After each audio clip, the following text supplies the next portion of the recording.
Hi மக்களே, என்ன பண்ணுறீங்க? டீ குடிச்சாச்சா? நான் டீ போட்டு இப்போ தான் குடிக்க போகிறேன். எதுக்காகன்னு பார்த்தீங்கன்னா, ஆடி முதல் வெள்ளி அம்மனுக்கு உகந்தது. இந்த மாதம் ஃபுல்லாக அம்மனுக்காக நம்ம பூஜை பண்ணுவோம். அதுவும் இந்த மாதத்தில் வர வெள்ளிக்கிழமை எல்லாமே ஸ்பெஷல் வெள்ளிக்கிழமை. சரின்னு சொல்லி வேலையை ஆரம்பித்தேங்க. எல்லா வேலையும் முடிச்சுட்டு கீழே வந்து பார்த்தா வீட்டை துடைக்க மறந்துட்டேன். தண்ணியெல்லாம் எடுத்து வச்சுட்டு வேலையை சீக்கிரம் மேலே முடிச்சுட்டு கீழே வந்து துடைப்போன்னு பார்த்தா 5:30 மணிக்கு ஆகிறதுக்கு கொஞ்ச நேரம் தான் இருக்குது. ஐயோ, என்னடா குளிச்சு முடிச்சிட்டோம், நம்ம வந்து என்னடா அந்த சூனா பானாக்கு வந்த சோதனை அப்படின்னு வடிவேல் சார் டைலாக்கு கதையாக எனக்கு ஆகிப்போச்சு.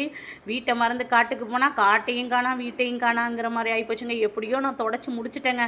முடித்ததுக்கப்புறம் பார்த்திங்கன்னா என் வேலையை ஸ்டார்ட்அப் பண்ணிட்டேன்.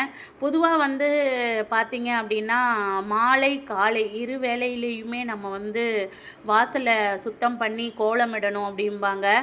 காலையில் சூரிய உதயத்துக்கு முன்னாடியும் மாலையில் சூரியன் மறைவுக்கு பின்னாடியும் நம்ம இதை வந்து செய்யணும்பாங்க. எதுக்காகன்னா முன்னோர்கள், நம்மளை படைத்த பித்ருக்கள், அதுக்கு அடுத்தது வந்து மகாலட்சுமி அம்மன் எல்லாருமே நம்ம வீடு தேடி வரும்பொழுது நம்ம வாசல் மொட்டையாவோ பெருக்கி கோலமிடாமல் இருந்தால் அவங்க மாட்டு அடுத்த வீட்டில் யார் வீட்டில் போட்டிருக்காங்களோ அங்கே போவாங்களாம். பொதுவாக நம்ம வீட்டில் வந்து இதெல்லாம் பண்ணும்போது என்னென்னா மகாலட்சுமியோட அருளும் நம்மளோட இஷ்ட தெய்வத்தோட அருளும் நமக்கு கிடைக்கும், ஆசீர்வாதம்பாங்க. இன்றைக்கி 3ஆம் பிறையை பார்க்கணுன்னா வீட்டுக்குள்ளே வேலை பார்த்தா முடியாது அப்படின்ட்டு பாத்திரத்தெலாம் எடுத்துகிட்டு வந்து மாடியில் விளக்க ஆரம்பித்தேன். அப்படியே பார்த்துக்கிட்டே 3ஆம் பிறை தெரியுதான்னு பாத்திரத்தையும் விலை கொண்டாந்து வச்சுட்டு இருக்கிற பூவையும் கொஞ்சம் பறித்து கொண்டாந்து வச்சுட்டேங்க. ஏன்னா நான் எப்போதும் பூ வந்து டைம் இருக்கும்போது தான் பறிப்பேன். பார்த்தா சூரியன் மறைவு தான் தெரியுதே கண்டு எந்த இடத்துலையும் பார்த்தா 3ஆம் பிறை அந்த நிலாவை காணாங்க, சந்திரனை. அப்புறம் என் பையன்கிட்ட அங்கே பாடுறா நிலா அது சூரியன் மறையுதுடா, இனிமே தாண்டா நிலா வரும் அப்படின்னு காமிச்சிக்கிட்டே என் வேலையெல்லாம் பார்த்துட்டு இருந்தேன். ஒரே வேலையில் நம்ம இருந்தோம் அப்படின்னா நிறைய வேலை கெட்டு போயிடும் இல்லையா? அதனால அப்பப்போ வந்து எட்டி பார்த்துக்கிட்டேன். ஒரு 7:20க்கா சந்திர தரிசனத்தோட அருள் எனக்கு கிடச்சிதுங்க. மனப்பூர்வமாக வேண்டிக்கிட்டேங்க. நான் என்ன வேணும்னோ அது அத்தனையும் நடக்குங்க. சிலர் இதை மூட நம்பிக்கைன்னு சொல்கிறாங்க. சொல்கிறவங்கள பற்றி நம்மளுக்கு என்னங்க கவலை? நமக்கு அது நடக்குதா அது போதுங்க. நம்மளை நம்ம பார்த்துக்கணும். அதாவது பறிச்சுட்டு வந்த பூவை கட்டிக்கிட்டேன். இன்றைக்கி பொதுவாக நம்ம எந்த விஷயம் செஞ்சாலுமே அதை தூற்றுபவர்களும் இருக்கார்கள், அதை போற்றுபவர்களும் இருக்காங்க இல்லைங்களா? தூற்றுபவர்களை பற்றி நமக்கு கவலை கிடையாதுங்க. போற்றுபவர்கள் தாங்க நமக்கு முக்கியம். நம்ம என்ன மற்றவங்களுக்காக வாழ்கிறது கிடையாது, நமக்காக தானே நம்ம வாழ்கிறோம்.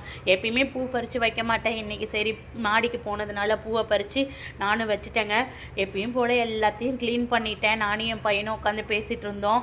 அதுக்கப்புறம் திரும்ப நைட்டு டின்னர் ஆகணும் இல்லைங்களா? அதுக்காக தோசை போட்டுட்டு பூண்டு சட்னி ரெடி பண்ணி பூண்டு தோசை போட்டு கொடுங்கன்னு பசங்க சொன்னாங்க.